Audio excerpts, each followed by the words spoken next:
Welcome back, YKTR Sports Show Zoom edition. We've got the boss in the building, Skipper Scope. How are we, guys? Ice, you all good down there? Yeah, good. Going good in Bondi, still in lockdown, so here for another week. So, yeah, just getting through. Skip, you hanging Always in there, grateful, mate? baby. Always grateful. Always grateful. You know who else is grateful? Connor Watson. Signed back at the mighty Chooks. Obviously wanted to be closer to you, Ice, down there in Bondi. 2-year deal. Kind of a bit caught me by surprise. Obviously didn't see sort of, I suppose, just him and Kalyn splitting more than anything. But first of all, your reactions to that, and then we'll kind of dive a little bit more into the whole, you know, how he brokered the deal, etc. But your immediate reaction to Connor Watson signing back with the Chooks, man? I'm obviously disappointed from being a Newcastle fan, and obviously love him and Kalyn together and everything that they do, but excited for him individually. Obviously reached out to him straight away, texted him, said, congratulations. I think it's a very mature deal. I think he took less money. Me and Scope always talk about this. As you get a little bit older, you realize, like, I know Scope wish he'd got to Manly a lot earlier than what he did. So once you're at one of these sort of glamour clubs or one of the big three clubs, you don't really leave unless you get to that 28, 29 and you start to chase sort of bigger money deals. But I think it's a very mature decision from him. Not only is he, I think he negotiated the deal himself, took less money. He's going to a better team. He's going to become a better player. But I think Connor is one of those new age athletes where he sees everything as a whole. And all the opportunities that he can get business-wise through having guys like Mark Boris and Nick Pilatus on your side as well, back in Sydney, a bit more going on and around here as well. So I think he sees it holistically as a 360 style deal. So I'm pumped for him. Yeah, Ice obviously touched on a lot of the stuff there that, you know, obviously I agree with. I'm just going to look at it from a football standpoint as well for Connor. I reckon it's a great move. They had Jake Friend. That's moved on. You know, Victor Radley is, you know, he's been suspended a fair bit this year. I think the Roosters, Trent Robinson's done a fucking unreal job of getting to the Roosters to where they are this year. And once they get all their troops back, and then, you know, this is a building part for it as well for next year. He's going to be I've said it before, he's the perfect player. Ideally, he'd want to start, and he'll be going there to compete to start. But I dare say Trent Robinson would be having him in that 14 role and using him to either come off the bench and play hooker or lock for him. Sam Verrills has been banged up in the last couple of years as well, so it gives them so much flexibility on their roster. And you know, Luke Keary comes back, and I'm sure they're going to be making some more moves. He's a smart operator, Trent Robinson. But a really nice pickup for the Roosters and a really nice move for Connor Watson in his career. At only 25 years old, like, he's still got so much good footy in front of him, and it's a 2-year deal. So it's exciting for both the Roosters and him.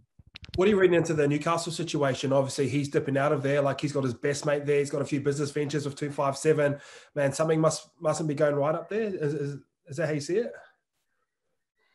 Well, maybe more to do with what you said off the top, Ice. Like, he's so self-aware of everything that's involved, and getting to a club, you know, maybe he doesn't see, you know, the success that he could have at the Knights. Like, I'm not too sure. I had, like, obviously, you know, we message him, we're close, we send our best wishes. We don't really have those conversations with him, but it purely could be just like he wants to better his footy, and you can't fault him for that. Trent Robinson, you look at the success rate he's had. Like, for me, like I said, and I sort of want to go back to it, I nearly wrote a blog about it a couple of weeks ago, and then Kempy nailed it. This is Trent Robinson's best year as a coach, and what he's been able to do with that roster and improve some of those players, and they're only going to get better next year. And if he wants to go to the Roosters because he thinks he's a genuine chance of winning a fucking ring there, you can't knock him for that. Agree. And obviously we talked about conversations. I've reached out to him, see if he wants to come underneath YKTR Sports as well. Pretty much Dave Portnoyed him, just went straight for his inbox. Hey, bro, congratulations on a new deal. Fuck, if you want to ever do anything underneath YKTR Sports, like, I don't know what it looks like, but I would love to have you underneath the team. And obviously 257, they've got a good, decent following there as it is, but I feel like I could mentor them in some spaces. They're meant to be, they were meant to come down for multiple meetings this year and sort of help out how I can help out their sort of merch program as well. So yeah, being Bondi, I think I'll get pretty close with him. Obviously, really, really like him as a person. When he comes into the office, bro, he just asks 1,000 different questions. There's no arrogance about him whatsoever. Bro, he just sits there, parks up, takes notes, and sort of does his thing and dips out. So obviously said he can use the podcast studio whenever he wants when he's doing his 257 collective stuff, but love to have him part of the team in some capacity. A little bit like how like sort of Munster's loosely part of YKTR. There's nothing formal or like we give him merch and shit like that. But I think moving forward, I'd love to have a couple of players underneath our banner that we can rely on for content or we could dip to for content. Think about Roosters, bro. They're so private.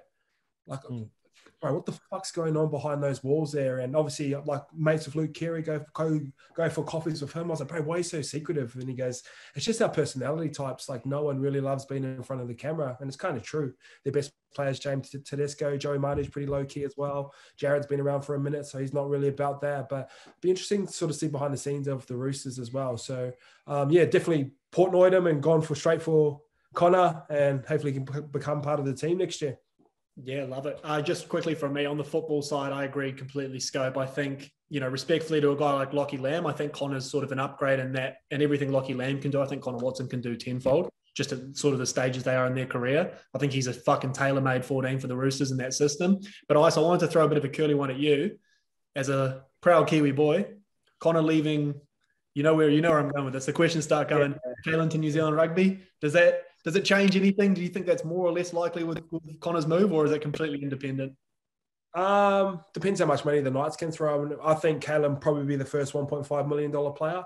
Yeah, I think the Knights are just going to have to throw that type of money at him just to keep him in there. Obviously, he's lost his best friend. So when you get a little bit older, you start losing your friends. You start to realize like it's a bit more of a business. And I know Kalyn's super young, but if I'm him, I'm paying attention to how Roger moves over his next 2-3 years. He's not going to get that money in rugby union straight off the bat anyway. So potentially he might sign a two-year, $3 million extension. I can see that happening. And then he'll pay attention to what Roger's doing as well. Along with Joey Manu. If I was Joey Manu, I'd be keeping a close eye on what Roger's doing, because he could probably potentially move that path. And obviously coming from New Zealand, how cool are the All Blacks? I'm 32 and still like, I'm buying fucking All Blacks training gear because I still think they're cool. So New Zealand can only offer so much in rugby league for a guy like Joey Manu or Roger Tuivasa-Sheck. You play for the Kiwis and you have a shot at the World Cup every 4 years.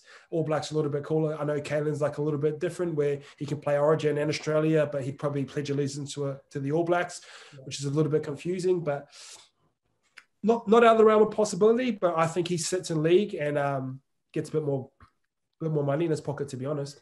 Yeah, I mean, it's no secret. There are the rumours. Where there's smoke, there's fire. New Zealand Rugby is having a big old sniff around Joey Manu and Kalyn, and they're not going to go away. So here's hoping. But let's jump over. Skip, we'll start with you on this one, mate.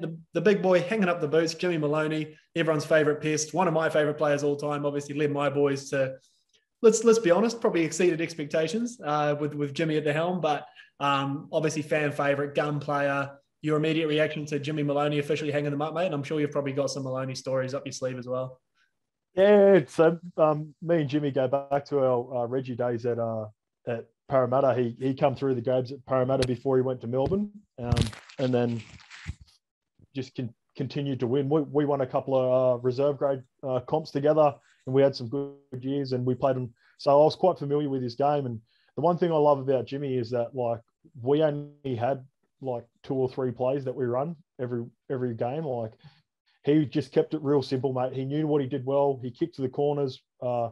He'd kick to the corners well. He defended, one-on-one, he wasn't the greatest defender, but he put his body in front. But in terms of like attack, we might have like just a basic X, Y or X block sort of play. And he just run that consistently. And he just knew there's different variations, obviously, on all the ways you run it. But he believed in the system. He believed he played a game plan really well, and he understood his limitations, and he just did everything that he did it 100%. Mate, fucking so successful. Like a couple of comps, and he's about to add one at the Dragons, as I said on the YKTR post as well. Dragons Catalan Dragons, man, they're looking nice to win the Super League over there as well. Yeah, so same as, but one of the first things I read about Jimmy Maloney is he doesn't overcomplicate football. He just sees it for what it is. Training was always sort of fun and around him. Come to the Warriors. Bro, if you don't know him, he's fucking annoying when you first met him. And when he come to the Warriors, he played about 3 games. Melbourne Storm had gone on to win the competition that year. This was like 2010 he rocked up. So over 2009, the boys had got up over the Eels and he was sort of carrying on like he played in the grand final. He asked Ivan for extra time off because he'd been training all the way up to the grand final. So that was sort of our first impression of him. Like the reserve grade player who's asking for time off because his team made the grand final. I think he was over in Thailand or Bali. The first week we were at training and Wayne Scarra, who was like the CEO of our club, come down and we had a bad year the year before, 2009, didn't make the finals. And he's like, oh, sorry, boys, like all the massages are going to get cut. You're only going to get a massage once a week. Obviously, you guys aren't winning. He just pipes up out of nowhere. Fuck that. That's fucking bullshit. Bro, straight to the CEO's face. Hadn't played a game. He's rocked up to training late, 2 weeks late. First week of training, Scarra's come down and said, you can't have a massage every week. And he's just blowing up straight to his face. So that was sort of the type of person he is. But there's this beautiful part where you sort of cross over with Jimmy where he becomes this fucking annoying cunt. And then once you accept him for what he is and who he is, he's honestly the funniest dude. Yeah. Like after that, bro, you just can't say a thing wrong. Cannot say a thing wrong. Ivan would be doing drills. He'd be like, shit, drill. He'd just say it like loud as and straight to his face. So he is who he is. And it's his biggest strength as well. He was never afraid of big moments as well. Like I said, like Scope said, never overcomplicated football. Had 3 or 4 moves that he'd done really, really well. I love to play for a wide 4, like hit Boyd Courtney on the short and do that, that duck and fend. A great support player as well. Yeah, so, really good. Great teammate. Obviously wonderful talent as well. Like not overly talented, just knew what he needed to do and winners win. And he was just one of those guys that could win. Yeah. He used to strap his bicep pads on too. That's what I was about to say. Fucking, he had the biggest arms in the comp when he was on game day. Holy God. He was the most. So you know how we do that 5-minute test and stuff? Like he'd do 4:59 every single time. Like first day of training, like the week before NRL.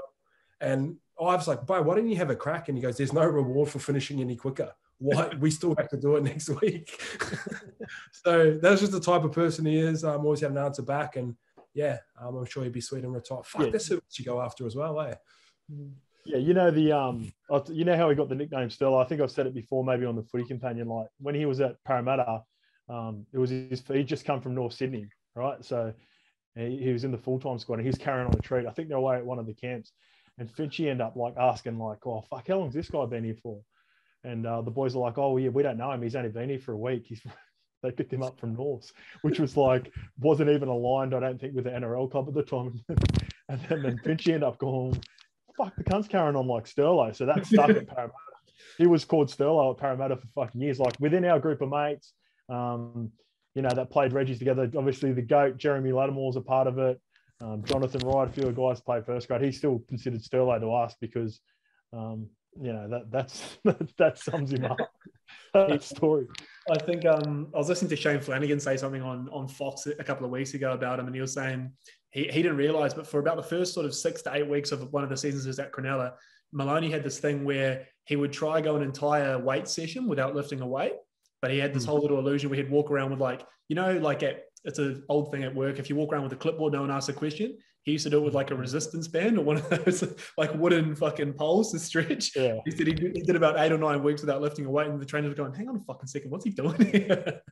So, elite. But I just wanted to ask you before we move off Maloney, like as a half, my takeaway from him, obviously I don't understand the game on that sort of macro level like you boys do, but when I watch him play, my biggest takeaway was like his anticipation for the out of shape stuff. So like he was always the one spearing into holes, like where you'd kind of expect a back rower to. He'd do it 2 or 3 times a game off a prop. He always found the intercept, the old tip back in Origin. He's there waiting for it. Like those sort of cerebral second nature anticipation stuff, that sort of shit just seemed to come naturally to him. That's my takeaway from him. Yeah, like footy players, the ball seems to bounce their ways because they put themselves in the right position. So you guys like Hainsey and the Benny Barbers, those years when the ball always seems to bounce their ways. Jimmy was just one of those guys. Tyrone Peachy's another guy like that. The ball, like loose balls always seem to end up in his hands, and it's just anticipation. It's a form of rugby league IQ. It's just like pattern recognition. That's what it is. They've seen it before, and they'll put themselves in the best position to receive the ball. And more often than not, they get it. It's just the way it works. He could low-key scoot as well, old Maloney. He had a bit of top end to him. The thing, like going back to what I said before as well about keeping it simple, sometimes like if you put too much on Hardsy, you got too much of a fucking game plan. They're always thinking like, oh fuck, what are we going to run here? Or what the next play is, because he doesn't have to think about that. He's just always watching the footy. So as soon as something fucking opens up, bang, he takes off and will go after it, because he can catch the ball fucking here and go, all right, I'm going to run that fucking same block play, because like he doesn't have to overthink it. So that's just another aspect of how that was able to help him out when he played footy, because he was just always ready to pounce. Yeah, that's a good point there. Scope brings up that a lot of coaches try to teach young players. Like you have 2 or 3 pet plays, because when things crumble down, you know the exact play that you're going to roll into next anyway. So he mastered it. Yeah, master. Speaking of winners, we're going to transition from winners to a group of guys that are struggling to find a win at the moment, but at least Fox is following them around with cameras. Tiger Town, little Tiger Town documentary recap. I know, Scope, that you sort of dipped your toe in it a couple of days ago. I've pretty much religiously watched every Monday, 3 episodes in the bank. Lice, we'll start with you. What have you kind of made of, I suppose, firstly, the access that we've been given, very hard Noxy, which kind of we've been calling for a minute, and then I suppose your overall reaction to the show itself and some of the Michael Maguire heart attack moments. Love it. Yeah, we've been sort of crying out for this type of content for a long, long time. And obviously it doesn't have the Hard Knocks narrator over the top of it, like a Ray Warren. And just fucking put a bit of sprinkle on top of it as well. But really enjoyed it. Madge, obviously you don't have to watch that documentary to know he's pretty an intense character as well. So it's nothing new probably to someone like me and Scope, but it does give fans a really good access into what it's like. I do love how they film all the like sprays and stuff. That's just what it's like. That's probably why I'm probably like a little bit aggressive in some things in sports and stuff like that, because that was just the systems that we come through and sort of how you get reactions out of people as well. And obviously there's a changing of the guard with generation types and stuff like that, but really, really enjoyed it. Love to see more of Brooksy. I don't know if he's popping up in any more episodes and stuff. Like you got your marquee player. He's a number 7. I know his personality type doesn't head towards being in front of a camera, but I just want to hear what he's saying. Like I know he speaks up in that first game and stuff like that. I find that stuff really interesting. Me and Scope were sort of frothing over. Was it Jalen Hurts today? Is that the guy? Yeah. French Jew, baby. Yeah, Wrench Stew. Just like I love when the big dogs come out and say stuff, and even if they're fucking wrong, I don't really care. Yeah. I just want to know what they're about. So I was just really like waiting for Luke Brooks to sort of stand up and do something. And I know it's not his personality type, and I get that. And I like, they probably asked him if you want to be in front of a camera, and he probably doesn't. But yeah, that was like Adam Dewey's a G. I'm a fucking big fan of it. Like him as a 5'8" as it is, and sort of just see behind the scenes that he cares. And Justin Pascoe talking about he's the future leader of the club and he comes from a proud family, and all that sort of stuff's really important. So yeah, I'm really enjoying it, to be honest. Scope. Yeah, just what I said there. You can just see it's more natural for Dewey. You end up likening to him. There's a nice little call. Like this is what I've taken out of it. Like I've been critical of the Tigers, just not like as the individuals, just the club. There's always been a bit of a perception of them as well, and it's been hard for them to recruit players because of it. Like I've talked about before on another podcast where I got offered at one point. I can't remember if it was at Parramatta or Manly, but West Tigers come up and I just went, nah. Like I shut it out straight away. I just sort of didn't want to be part of that club. And there's a way, like they've got a nice little core there now though. And I think it's important that they focus on that. And if I was them, because they're not like, this is just watching the first 3 episodes, I think a big part of them moving forward is they've got to, sort of swing for the fences on a couple of young players. Like, they've got some value out of Dane Laurie, Stefano Utoikamanu coming through. Tommy Talau has some really nice spurts. So like they've got Adam Dewey looks like he's going to be Adam Dewey and Luciano look like they're going to be at the forefront of sort of leading this young brigade.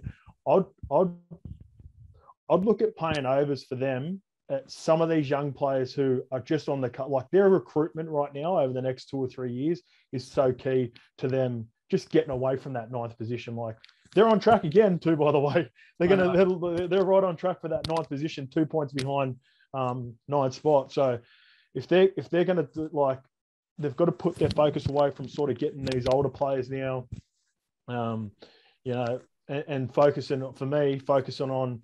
I'd even go have a look over in the Super League at a couple of the better Super League players, a bit like how Ricky did at Canberra to get some success, to get them into, you know, they went from a club for about 10 years where they just, you know, same sort of success. They'd be floating around the 8, not quite in there, but they were never right down the bottom.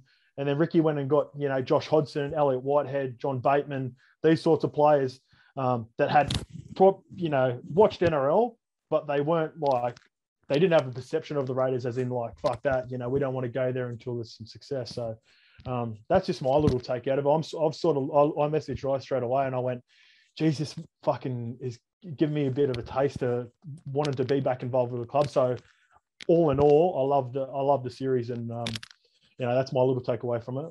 That's a really good point, Scope, because the thing is, like, they're in probably one of the better locations that you can live in. You're basically right by the city, and in terms of Sydney, so I don't think it's a tough sell. Leichhardt Oval, one of the better grounds to play at. It's got a pretty rich history. I know it's a sort of joint venture, and as Hello Sports boys talk about, it's got that sort of yuck vibe to it, much like St. George Illawarra. But I think Scope's on the money there. I think you core on your super talented young guys. You try and poach a couple from Parramatta. You try and poach a couple from Penrith, which has worked really well for them at the moment. Good thing about that, a lot of those boys don't have to leave home. Like, a lot of those Westie boys are comfortable living out west, so it's not hard to drive an extra 20 minutes this way or an extra 40 minutes this way. So yeah, it's like you start to poach those types. You got part of the Campbelltown area, which has produced some fucking wonderfully talented players over the years, from Hainsey to Israel Folau, Christian Inu and stuff like that. I know they used to leak to Parramatta and stuff. And then go get your older guys from Super League. I think, yeah, there's plenty over there that are keen for a shot. Come live in Sydney for 2 years and have a crack. And obviously the prime example would be Gareth Ellis.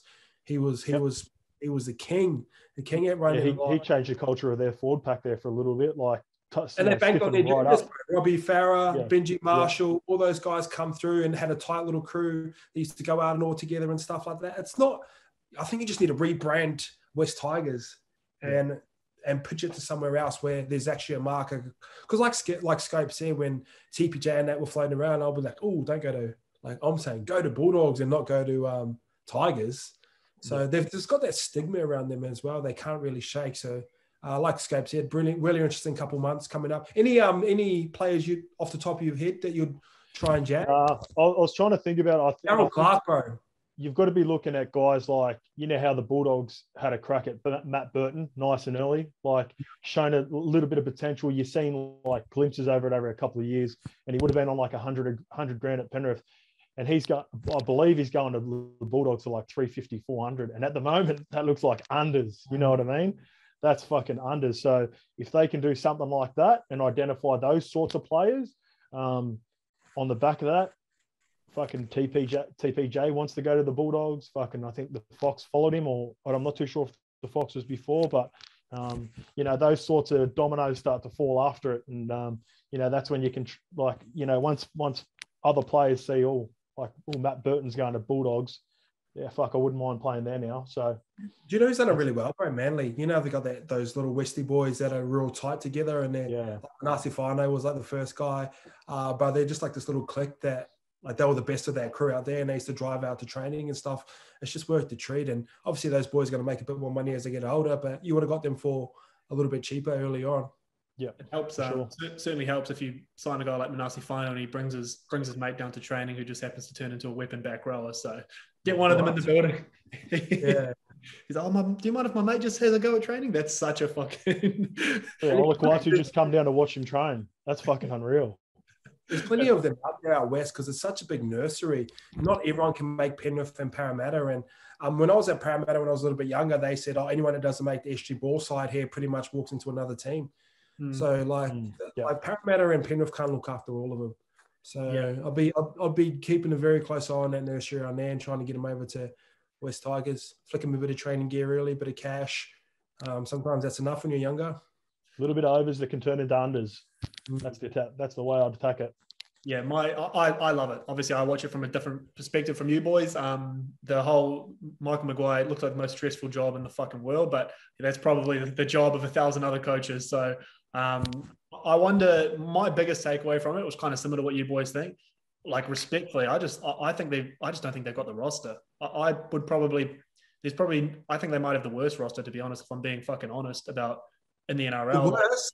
I think they've got the worst, man. Like, obviously the Bulldogs are struggling at the moment, but player for player, I don't see many teams that they can cover. Maybe I'm off there. Maybe it's just because they're top of mind, but they're struggling at the moment. I think they were hoping a guy like BJ would be that real strike weapon for them. He hasn't really sort of kicked on like that. Luke Brooks is sort of, for lack of a better word, been treading water. I love Luke Brooks. I think he's a gun. Hasn't really taken that next step yet. So they're not far away from being a nice squad, but I agree. They need to recruit. And I don't think they need to swing for that fucking multi-million-dollar player. I just think a few nice pieces here and there under Madge, who's been there and done that and won it. I think they're there or thereabouts. I think I'd be cruising if I was Luke Brooks, man. I'd be like later. Yeah. I was about to say that. I reckon he's got too many emotional scars from it. There's still, like, you watch Luke Brooks and there's still plenty there. So I'm not giving up on Luke Brooks as a player. I'm giving up on Luke Brooks as a West Tiger. I think he needs to move on. I think it would be better for the club, and I think it would be beneficial for him if he can end up in the right spot, because I still reckon he's got plenty of good footy left in him. Any spots that come to mind, Scope? Gold Coast, baby.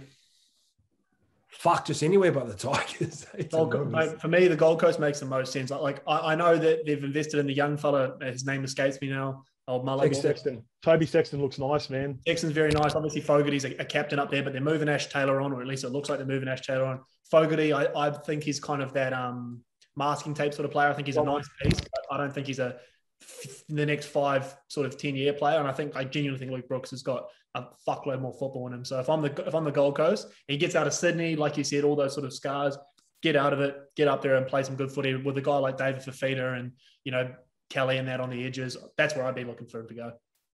Do you know, I reckon his style of play would suit? And say like Fozzie retires, like somewhere like Manly, like, because Tigers kind of play that similar style where they're like very like, they start here and they drift across, and it suits him. And he is a natural footballer.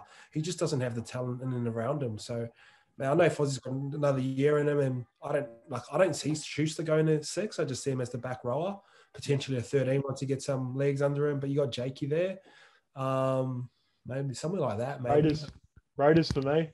Go down to Raiders and play with Jack White and sort of just ball running and kicking, and they don't have a half down there at the moment. They've got little mutters Sammy Williams playing in there, who I played against an SG ball, so he's close to his user by date, respectfully, old mutters. But I reckon that'd be the only thing is, fuck, if you're leaving through scars of footy at the West Tigers, Sticks could fucking make or break him. You know what I mean? Like, he's the sort of coach that he could have a really good fucking tenure, because they've got a nice squad down there. But also Ricky could completely break him and send him to the Super League. Yeah, there we go. I'm saying Gold Coast. But look, I think we all agree that there's plenty more football in Luke Brooks. But all in all, we love Tiger Town. Keep it coming. That's the content we need. And let's see more of the boys, eh? Get that CEO off. Grouse. Actually, question. Who would you like to see? And what team would you love to see? Actually, I know they're doing the West Tigers now. What NRL team would you like to see? It works so well too, because have you seen in the comments like the Sunderland Till I Die the documentary on Netflix? Is that a good that doco? Is fucking the best. So what happened was Sunderland get relegated. Yeah, relegated from Premier League, and they go down to League 2, and it's supposed to be about the fight and coming back up. They actually go down another division during the show. It's so like, this is why this is so like appealing, and that's why Hard Knocks as well. Hard Knocks do the same thing. They do the context of Hard Knocks is, I believe, you haven't made the playoffs the year before. So a lot of people want to see rebuilds and all this sort of stuff that's happening at the Tigers. So obviously the Storm would be interesting to get in and see fucking bellyache and all that sort of stuff. But one of those lower teams rebuilding, like Titans, the building the Titans was grouse. Yeah, I want to see Canberra just because I want to have a camera on Ricky in the sheds, but that's just me. Yeah, that'd be a good one. Just before we wrap up, Parramatta? No. Yeah, what's going on behind there? Gossipy. Yeah. Like, why are these cunts leaking so much information, man? Fuck, there'd be some holes in their stories, man. Holy fuck. Like Jordan Simi's bucket, that club. Right, let's jump across. We obviously, before we wrap up, we've got a couple of big games this week, and we're just going to touch on two of the biggest ones. You like that one, Skip? Yeah, I did enjoy that. Biggest game, obviously, is the Panthers-South game. We're going to start with you here, Skip, because not so much a hot take, because it is very much a coin flip game. But who are you going in this one, mate? What are you looking forward to? We were speaking about overs before, boys. The Rabbitohs are overs for this game. This is going to be a massive game. Like you said, it's a coin flip. I like Rabbitohs in this. I like the momentum that they've got, the confidence that they're playing with. There've been a couple of big losses. They got towed up at the start of the year, I think around week 10 or 11. That'll be, I'm sure Wayne will be bringing up when it comes to it. And then obviously there was a bit of push and shove and no love lost in that preliminary final last year to go in minus Latrell and Jai Arrow. So at this point of where they are now compared to where they were even 10 or 11 weeks ago, and even more so last year, Souths have improved out of sight, where Penrith seem to, they're starting to get some troops back. They've got Fisher Harris and Tavita Pangai named in the extended squad. They'll most likely play. But I like Rabbitohs in this one, boys. Nice. Yeah, like initially I was at Rabbitohs. I looked through the team list, but like Scope just brought up that last part, the TPJ and Fisher Harris. I think they're massive ends. I think Brian To'o, you can plug him. You can put a plaster over that sort of Band-Aid solution style thing. You can't with Fisher Harris. They're just the way that they've been. So I'm kind of leaning towards the Panthers here. I think they bounce back. I think Nathan Cleary is really looking forward to this. Man, like I said, Jerome Luai is probably a little bit more comfortable. He's played with Nathan Cleary since he was like 14 years old. Yeah. I think they'll be up for this because they've got all their troops back. I'm not going to say it's going to be easy, but the one thing that I can't count or discredit is fucking Cody Walker. Man, the type of form that he's in right now, you got to think Jerome Luai pipped him for New South Wales, and respectfully, he probably deserved to. But you can't deny his form. He's in that sort of realm right now. He's up there with obviously Tommy Turbo's doing a bit more than him, but as a 5'8", he's influencing results. So I've really written down that battle between Luai and Walker as the key battle for this whole game. So it's probably the only game that I'm really looking forward to this weekend. A lot of them are dead rubbers this week, Friday night, 8 o'clock. So it should be a good fucking little battle. Yeah, I agree 100%. Respectfully, Scope, I'm going Penrith as well. I think my thing is just when Nathan's there and Fisher Harris is there and they're all healthy, they don't lose. They don't lose regular season games. So I think it's going to be tight. I think they're going to win, make a little statement. And that being said, if I'm picking Penrith, throw everything you got on South because I never fucking get these things right. So the last ones, boys, before we wrap up, obviously, as you mentioned, they're not super sort of mouthwatering games, but we're going to know a lot more about the top 8 by the end of this season, by the end of this week, rather. You got obviously the Tigers, the mighty Tigers playing the Sharkies and Raiders playing Manly. Anywhere you see that sort of the top 8 battle going, have you changed your mind on who finishes where, or are you sticking true? Still think Newey's Yeah, sticking true. Newey and Titans roll through. I know those games are there, but I'll probably just casually watch them respectfully. Skip? Yeah, I think Storm will do a number on Titans, and I think the Bird Gang will do. Might be a little bit ugly early on because that's just the type of team Canberra are. They've got some players that have been around there long enough, and they can. Yeah, Chance is back too, I believe. So yeah, he could make it a little bit ugly. I'm just looking at the team list now. Is he in the extended squad? They remind me of the old school Sharks where they kind of like those gritty on the 14. Yeah. Like they fucking drag you down into a tussle. The Raiders at the moment.